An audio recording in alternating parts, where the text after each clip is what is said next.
সিংহ রাশির জাতক জাতিকাদের কর্মঘরের অধিপতি হচ্ছেন শুক্র।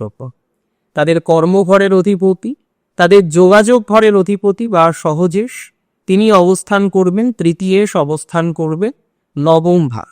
বহু ক্ষেত্রেই পরিবর্তন সম্ভব, আবার অনেক ক্ষেত্রেই আমাদের বুঝে শুনে এই সংযোগে চলতে হবে।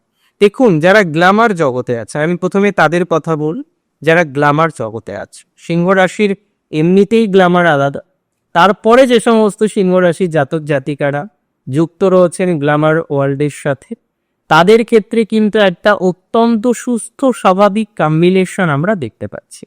গ্ল্যামার জগতের সাথে যারা কানেক্টেড, সংযুক্ত, অ্যাটাচড, অ্যাক্টর আছেন যারা, অ্যাক্টার্স আছেন যারা, যে কোনো ধরনের ক্রিয়েটিভ ম্যাটারগুলির সাথে যারা সংযুক্ত, চিত্ত বিনোদন জগতের সাথে যারা সংযুক্ত, অর্থাৎ এন্টারটেইনমেন্ট জগতের সাথে যারা কানেক্টেড আছেন, তাদের কিন্তু প্রচুর পরিমাণে গ্রোথ বা অপরচুনিটিস আমরা লক্ষ্য করতে পারছি।